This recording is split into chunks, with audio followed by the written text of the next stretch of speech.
We're on guard for official confirmation that Canada entered a technical recession. Let's get one thing straight, okay?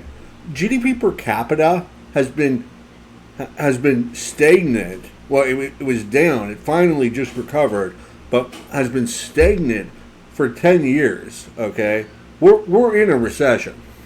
In the third quarter, and in fact, third quarter economic activity contracted much more than expected. But the surprise was that the second quarter's contraction was revised away from a decline of 0.2% to now growth of 1.4%. And while September's economic performance was subdued, initial flash estimates suggest that there was an uptick in October. So what the heck is going on with the Canadian economy? Stéphane Marion, chief economist. Well, think of what's going on. We've got ridiculous levels of debt. We're in a debt crisis, and the cost of servicing that debt could go up to $40 billion in the next year, depending on what happens with interest rates, which is more than we spend on our military, by the way, which is like 10% of the federal budget. I mean, this is a serious situation. The Trudeau government has been just incredibly reckless when it comes to government spending, and finally the chickens are coming home to roost.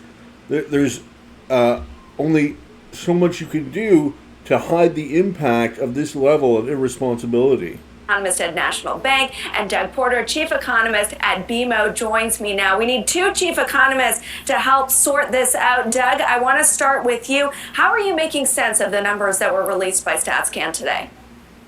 Well, Amber, I think if you look at the big picture, even though the pattern maybe didn't quite fit what we were expecting, I think the main message is still the same, and that's essentially that the Canadian economy really hasn't grown in the last 6 months.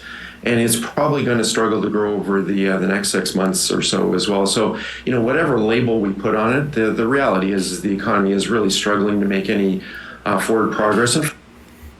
That's what happens when you have artificially low interest rates for like a decade. The easy money policy generates fake prosperity, and that might look good on the statistics, but it's not actual economic growth. When you've got the situation that we have with runaway government spending, confiscatory tax rates, and now they're adding new taxes, the carbon tax, which is driving up the cost of production. You've got independent owner operators like truckers that are really feeling the squeeze because they're taking the full brunt of that. Is it any surprise when the government is attacking one of the most important sectors of the economy that you're going to have a slowdown? Frankly, that's not much of a surprise. When we think back to the start of the year, I think the conventional wisdom was that we were going to have at least a mild downturn this year. And if anything, I'd say the economy has actually held up a wee bit better than expected in the face of the ferocious rate hikes we've had over the last year and a half. But, I would say the main message here is, look, 2 quarters in a row, we've essentially had no consumer spending growth. And, looking beyond the details, I think that's the most important point, is that overall we've had no growth in the last 6 months. And I guess with the Bank of Canada's perspective, that's sort of a feature, not a bug, of these interest rate increases, Stéphane. You're absolutely right. And if you hike by 500 basis points, you're going to get collateral damage. And we're starting to see it. This morning's report, notwithstanding the previous quarter's upward revisions, shows extreme weakness in the private sector. So final domestic demand is up 1.3%. But if you exclude government from the picture, because government spending surged 7% in the quarter, private domestic demand is actually in contraction mode. And what surprises me the most in Q3, and that's the thing about GDP statistics, okay? So Trudeau announces a bunch of government spending, subsidies to foreign corporations. That money's leaving the economy or being spent on consumption, and it's not indicative of the really healthy, strong economy. So while the GDP figure does represent total spending, people take that figure to mean how strong an economy is, if it's growing or if it's not, which isn't necessarily the case. You have to look at why the figure is composed the way that it is. Amber, is the fact that consumption was flat despite the fact that we had population surge 3.3% during the quarter. That's 270,000 people. That's a new record for Canadian population, working age population growth. So we've got massive immigration, and we're not producing anything more. The people that are coming in, a lot of them students who, many of them are working, even working full time. But even still, that's putting a lot of pressure on the housing market. You've got all these people coming to Canada and driving up the price of rentals. Rental prices, food prices are going way up because these people aren't employed in manufacturing or in agriculture or in construction. They're working part-time jobs at Subway or other parts of the service industry. So the cost of goods is going up, and then we're hit with the monetary inflation that we're still feeling from a decade of ultra low interest rates, where the Bank of Canada was trying to monetize the debt from the runaway government spending. It doesn't look good on a per capita basis. Clearly, the Canadian consumer is struggling. And I wonder if that population growth is maybe also papering over what would be more weakness in the labor market. Tomorrow we're going to be getting a read of the labor market. I know that's always volatile in terms of trying to guess where things are going, but the unemployment rate is expected to tick up yet again to the highest level since January of last year. Would it be worse were it not for all of that immigration? Well, actually, if anything, sorry. No, go ahead. The strong population growth, if anything, is actually adding to the unemployment totals. If we look at the month.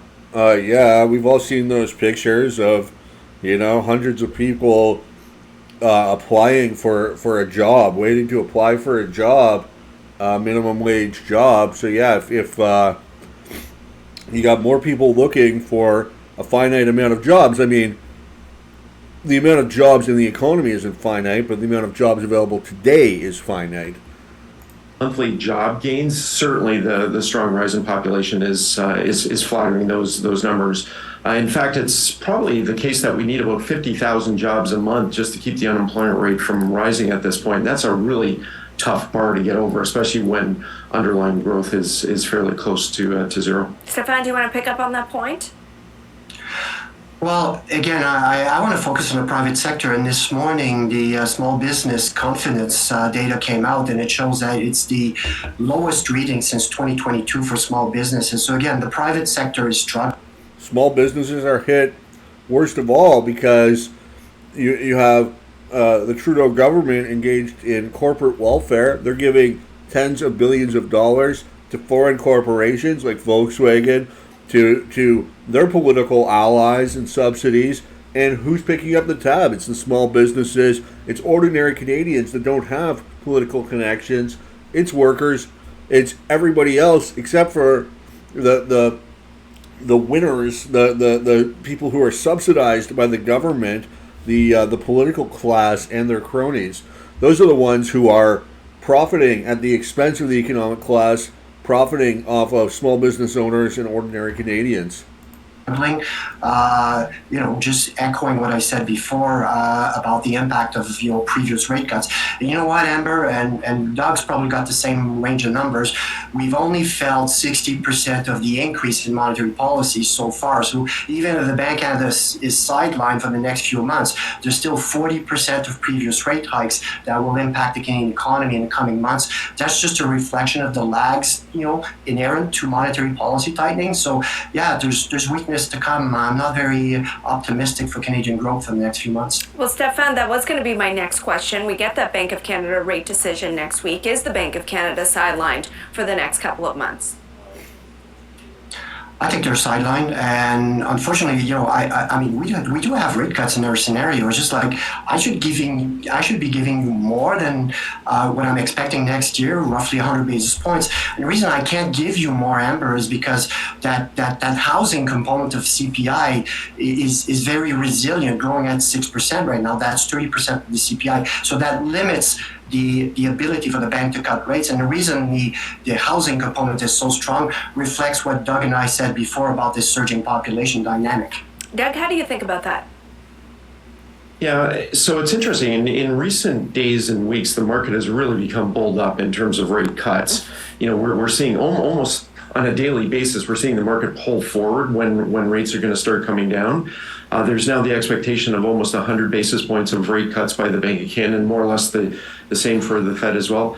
I personally think the market is maybe getting a little bit ahead of itself. I do think we can look forward to rate cuts next year. I just still believe that the Bank of Canada and the Federal Reserve, if they're going to make a mistake, it's that they're going to stay too high too long, and they're going to want to make sure that they really do get inflation under control, that they have a very clear line of sight to inflation getting back to 2% before they're going to start really cutting in a significant way. So I'm still relatively comfortable looking for rate cuts to begin not until the second half of next year, and even then we think it's Still too early to cut rates. going to be a bit of a slow step down the staircase. We don't think it's going to be an elevator ride down for rate cuts. I mean, that could really tip the economy, right? If you're saying that is a risk that we stay too high for too long, that's perhaps several thousand more people that lose jobs and experience that kind of economic distress. Well, we are expecting the unemployment rate to creep up towards about 6.5% before we're done, and that's. Here's the thing. M2 is still increasing up to 2.4 trillion, 2.45 trillion from July of 23rd to October. So you need to keep interest rates up to counter that increase in the money supply, get the money supply stable. The problem is that the Bank of Canada focuses on the price level, when what they should be doing is focusing on the amount of money in circulation, keeping that stable. You don't want inflation, you don't want price increases that come from an increase in the money supply. You don't want monetary inflation. But when prices reflect a change in market conditions, then that's essential that be borne out, because that's a signal to entrepreneurs how scarce resources should be allocated. So how and why prices are going up is very important. Raising interest rates through the selling off of government bonds will decrease the money supply or stop money supply growth, which is good. Money supply growth is bad. It leads to inflation, leads to misallocation of resources.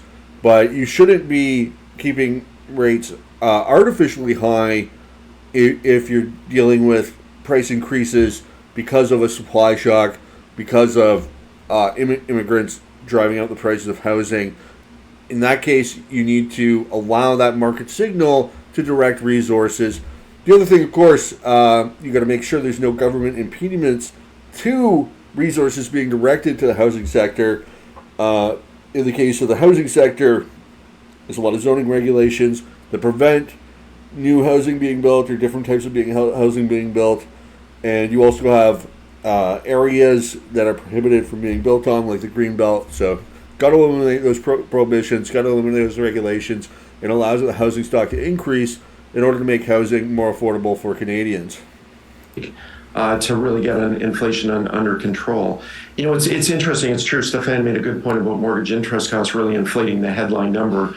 But even when you look through that and an old measure of the Bank of Canada's core inflation, it's still running at about 3%, and it's had a real helping hand as well from lower gasoline prices in recent months. So I still believe that the true underlying inflation, if you look at pure core, it is still close to about 3.5%. So we're not quite there yet.